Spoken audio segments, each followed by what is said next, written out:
Good morning. Thank you for joining us for the Memorial Day ceremony today. My name is Gail Sawyer, and I'm the chair of the Acton Public Ceremonies and Celebration Committee. 1 year ago, we could not have a parade or a ceremony due to COVID-19. This year, we're able to have this ceremony.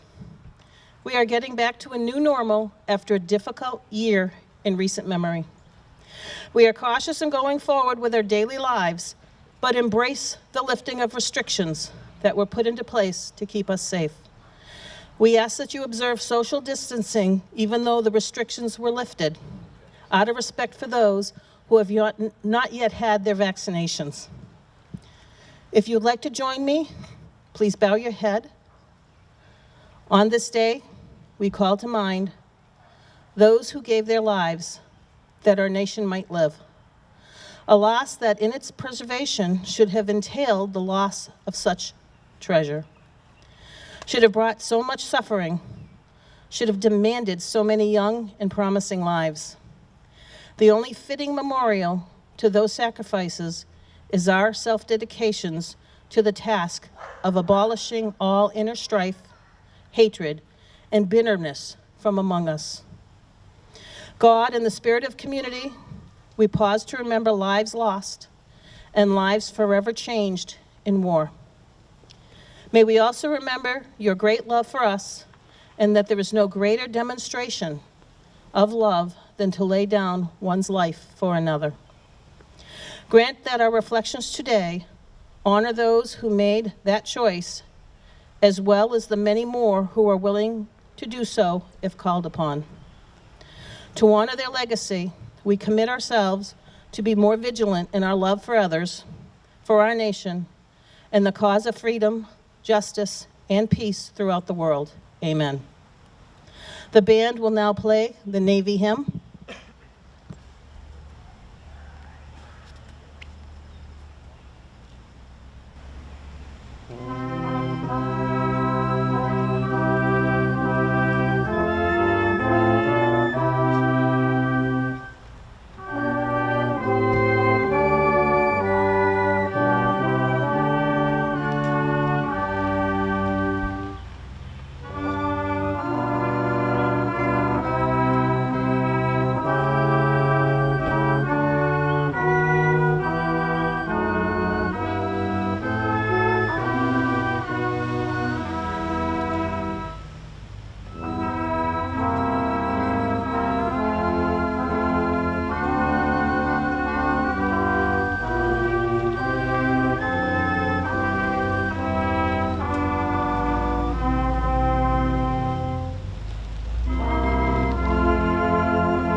I would like to introduce James McCrae, who is the Veteran Services Coordinator for the towns of Acton and Boxborough.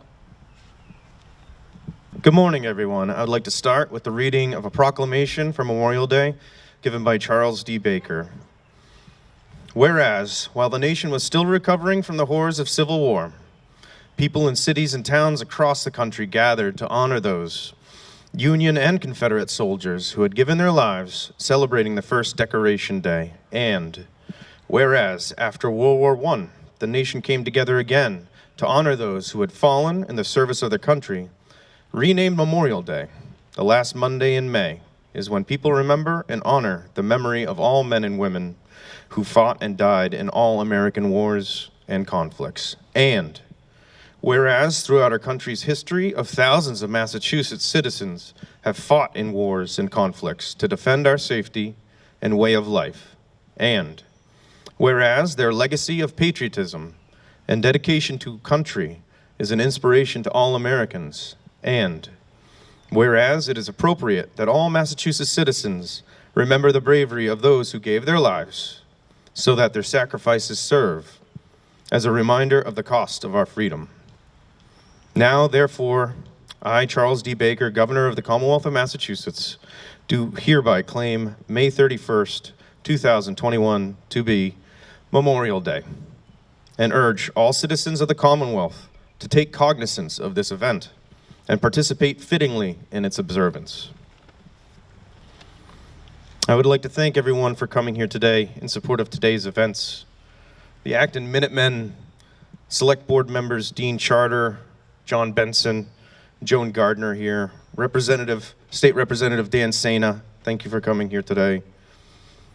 The members of the high school band, I see some of Acton's finest there in the background. Our first responders, thank you for being here today. And most importantly, I would like to thank all of you residents here in attendance. Your presence here year after year ensures that these men and women's sacrifices are not forgotten. William Gladstone, former British Prime Minister, once said, "Show me the manner in which a nation cares for its dead, and I will measure exactly the sympathies of its people, their respects for the laws of the land, and their loyalties to high ideals."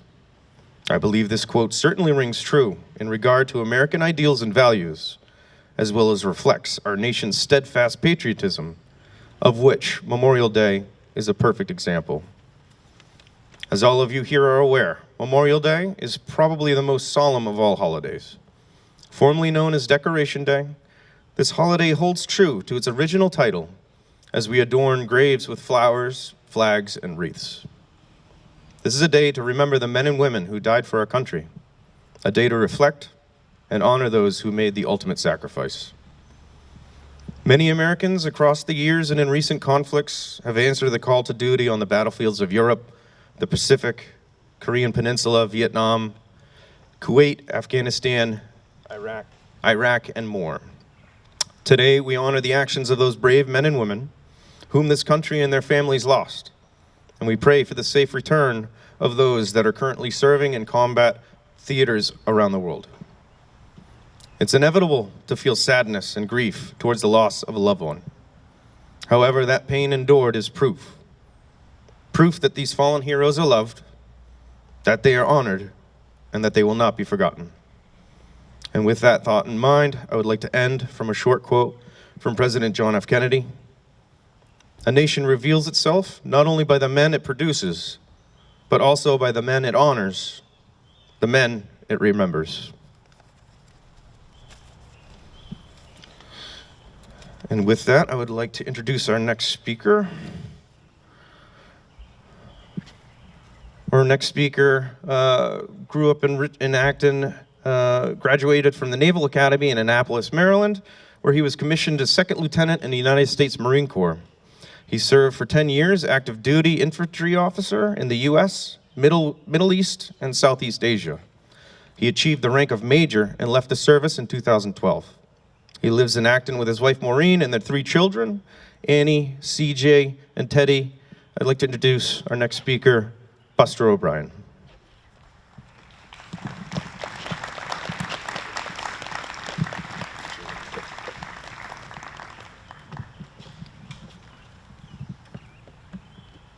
We are here today on the brink of exiting a time of so much pain, heartache, and loss, to honor those that have given the ultimate sacrifice.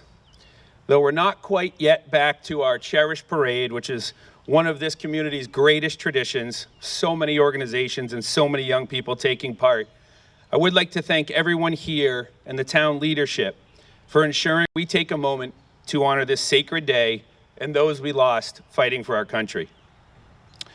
We are not currently engaged in constant military action as we were in the early 2000s and many other times in our history. That's a good thing. But the pain of the loss of those fathers and mothers, sons and daughters, sisters and brothers, that never goes away. There are families with connections to World War II, Korea, Vietnam, the Persian Gulf, Operation Iraqi Freedom, and Enduring Freedom, and so many other military conflicts and engagements. Those people are still hurting, and their pain never goes away. People's lives and families were forever altered when the knock came to their door, and their loss continued long after the news stopped covering the conflict. I know many of these families personally. A wife who lost her husband right as their marriage was starting out, a son who lost his father just as he was learning to walk and talk, many families who lost their cherished children. Each of these Americans was killed in combat, serving selflessly. Captain Brent Morrell attacking into an ambush. Gunnery Sergeant Elia Fontecchio leading his Marines in a firefight. Captain Jen Harris flying in medical supplies to the front lines on the last day of her third deployment. Corporal Jason Dunham jumping on a grenade to shield his squad mates from the blast.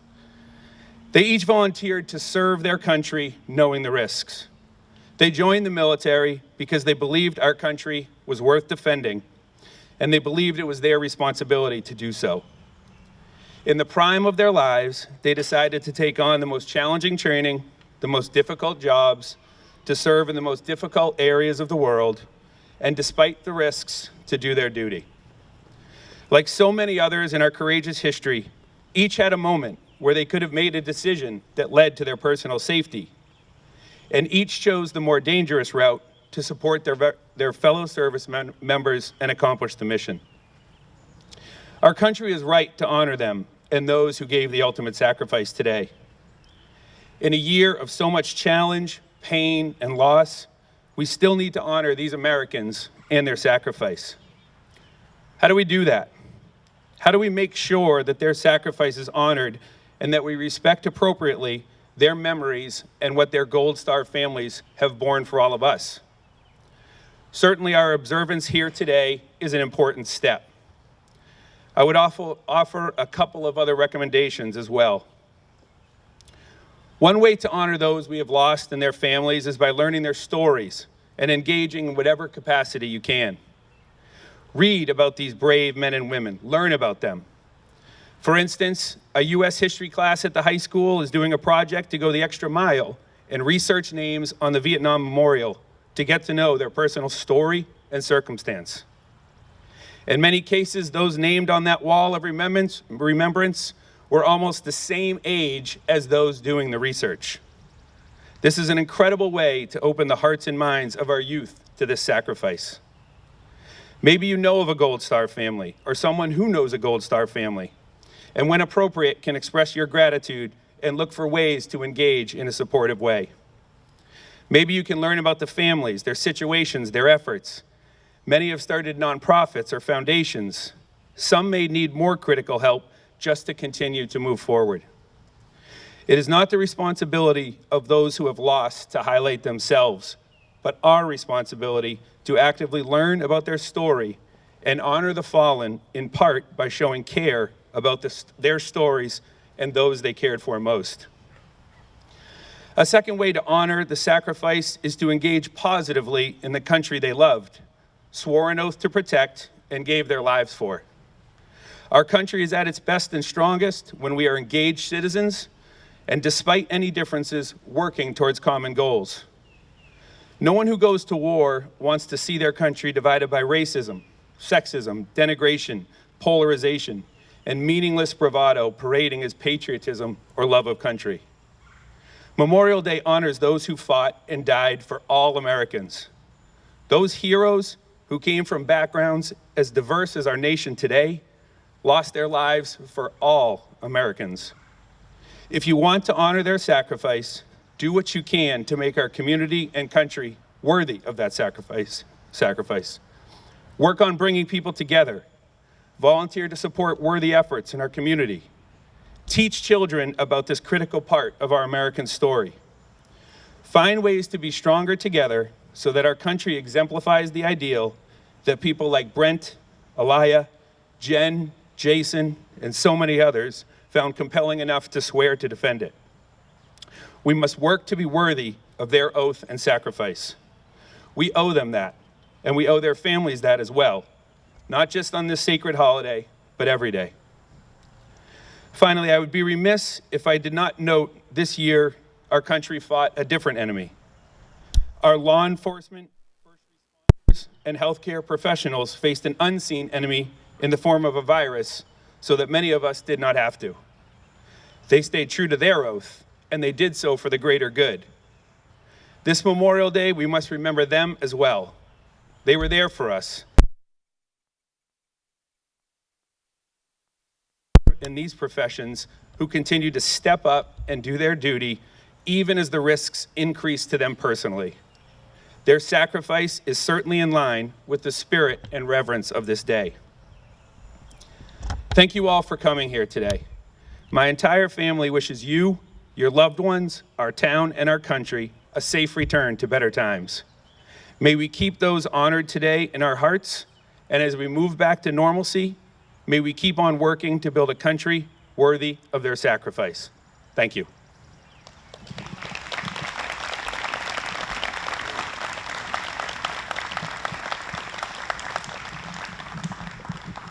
Thank you, Buster.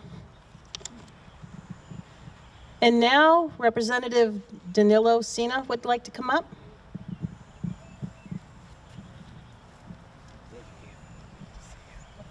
Thank you, Gail. Good morning, everyone. I'm your state representative, Dan Sina. Just came from another Memorial Day celebration in Lunenburg, and I was in the one in Boxborough earlier today. Days like today, it's a sad day in a way that we are remembering those who passed away, but we really thank them for the values and the freedom that we have today. It's because of their service and their sacrifice.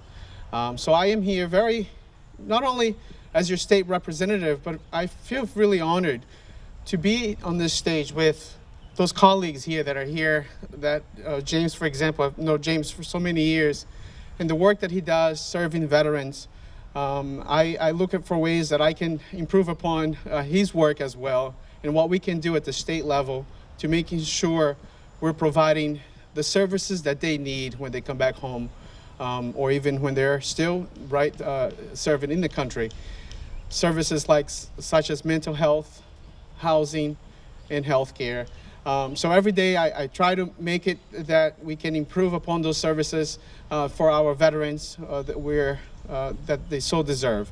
So I just want to say thank you for being here today. I want to thank for inviting me to say a few words. Again, I'm honored to be here. And today we really remember those who gave their lives for us, for our freedom and for our country. So with that, I just want to say thank you.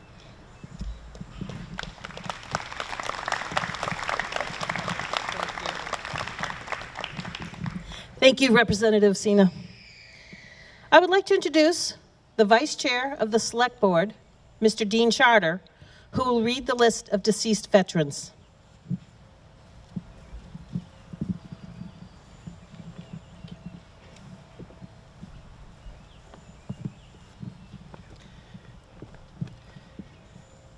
Stacy Andel, Korea, U.S. Navy. Edward Anisi, World War II, Army. Elizabeth Babbitt, U.S. Army. Morris Bresloff, World War II, U.S. Navy. Joseph Calentro, Vietnam, U.S. Navy.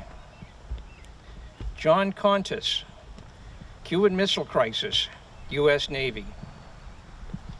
Robert Craig, National Guard. Thomas Crowdis, Korea, U.S. Army. Kevin Dwyer, Vietnam, U.S. Army. Emma Frank, World War II, U.S. Army. James Garrison, peacetime, U.S. Navy. William Hall, peacetime, U.S. Navy. William Jack, Korea, U.S. Army. George Johnson, Vietnam, U.S. Army. William Kendall, Vietnam, U.S. Army. Francis Larkin, peacetime, U.S. Army. Milton Stevens, Korea, U.S. Army. Ralph Lyon, World War II, U.S. Navy. Doris Malson, Korea, U.S. Air Force. Alan Mason, Vietnam, U.S. Army. Leighton Nickerson, Vietnam, U.S. Army. John Novaselli, Korea, U.S. Army. Morris O'Donnell, Desert Storm, U.S. Air Force. Gregory Osh, Vietnam, U.S. Navy. Mary Page, Korea, U.S. Air Force. Norman Palazzini, Korea, U.S. Army. John Perillo, Vietnam, U.S. Army. Donald Payne, Vietnam, U.S. Army. Jerry Porterata, Korea, U.S. Air Force. Edmund Pruitt, Korea, U.S. Army. George Rondo, Korea, U.S. Navy. Kenneth Simpson, World War II, U.S. Army.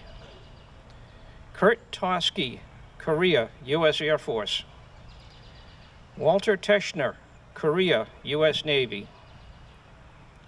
Melbourne Turnbull, Vietnam, U.S. Air Force. Raymond Warren, Korea, U.S. Navy. Richard Waters, Korea, U.S. Air Force. Robert Willett, Korea, U.S. Navy.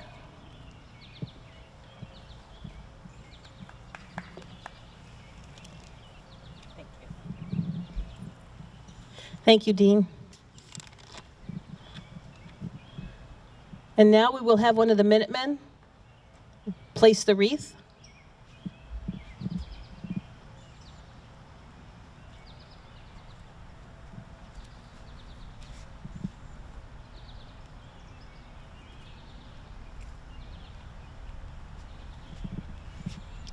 The Acton Minutemen and the Littleton VFW will now fire 3 volleys.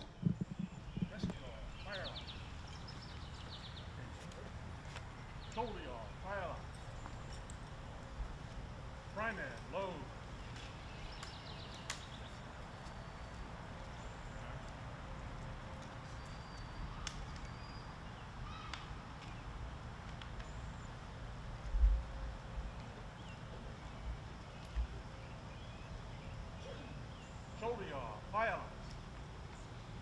Make ready. Present. Fire. Priming, load.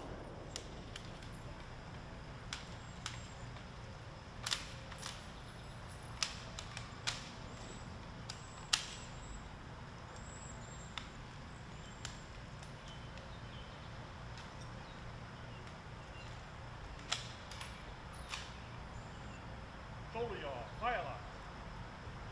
Make ready. Present. Fire. Priming, load.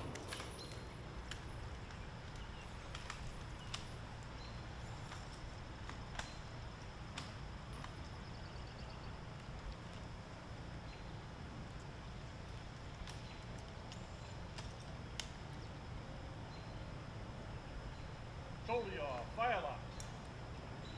Make ready. Present. Fire. Shoulder yaw, fire locks. Secure yaw, fire locks. Shoulder yaw, fire locks. Present yaw, fire locks.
Vice Chair of the Select Board, Dean Charter, will now come up.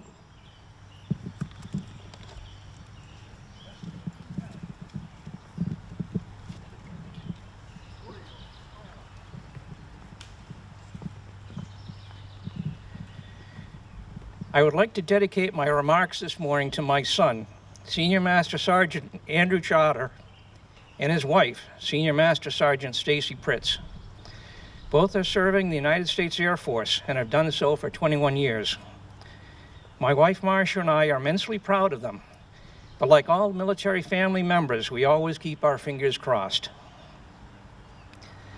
This morning, I spent a bit of time walking around Woodlawn Cemetery, reflecting upon the sacrifices made by past and present generations of Acton residents who fought to defend our country. This cemetery, dedicated in 1735, is the final resting place of many of our finest. Interred here are the colonial Minutemen of the American Revolution. Interred here also are the veterans and the honored dead of the War of 1812, the Civil War, the Spanish-American War, the First World War, Second World War, Korean War, Vietnam War, the Gulf Wars, and many veterans who kept us safe by serving during peacetime, as if there were such a thing. Just paces from here lies my father, Franklin Charter, who served in World War II. He lies next to his brother George, who also served in World War II, and their father William, who served in the Spanish-American War. I think of all of them on this day. Near here, we have the final resting place of Nathaniel Allen, who was a recipient of the Medal of Honor. Also near here is the final resting place of Thomas and Frank Kingsley, two brothers who perished in the Civil War just months apart in 1864. Frank was 21, Thomas was only 15. Think of the impact of their deaths upon their family.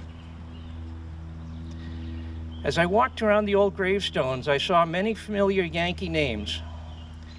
But as I read through the list of recent veterans' burials, it was brought home to me once again how Acton has changed over time. As new waves of people move here, each generation makes Acton greater and more diverse, be they veterans who enjoy a long life here, or those who fell in battle or succumbed later to war's toll. Every person who moves to Acton, be they from the next town or from a different continent, inherits the history and the heritage of our town. Each person, regardless of origin, contributes to our history. From generation to generation, our history needs to be examined and understood, but it should never be erased or forgotten. History is something you should add to, not subtract from. Our duty today at this ceremony is to honor our history and heritage and to pay homage to those who sacrificed to make our town and our country great, and to honor them in our hearts, our minds, and in our actions. In closing, let me read a poem written by an author from another country and another time. In Flanders fields the poppies blow, between the crosses row on row, that mark our place, and in the sky the larks still bravely singing fly, scarce heard amongst the guns below. We are the dead. Short days ago we lived, felt dawn, saw sunset glow, loved and were loved, and now we lie in Flanders fields. Take up our quarrel with the foe. To you from failing hands we throw the torch. Be yours to hold it high. If ye break faith with us who die, we shall not sleep, though poppies grow in Flanders fields. Thank you, and God bless the town of Acton and the United States of America.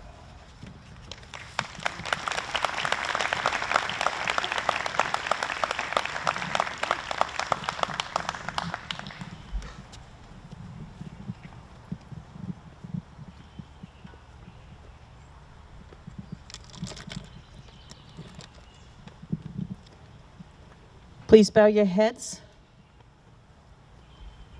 May the remembrance of the price be paid for our life as a nation impel us to seek justice, to foster freedom, and to pursue the ways of peace. May our nation be a source of blessing to all its people and to the rest of mankind. Amen. The band will now play the national anthem as the flag is being raised, and one of our first responders will put the flag up.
Our thoughts and prayers are with the families that have lost loved ones. I will have James McCrae come up to say a few last words.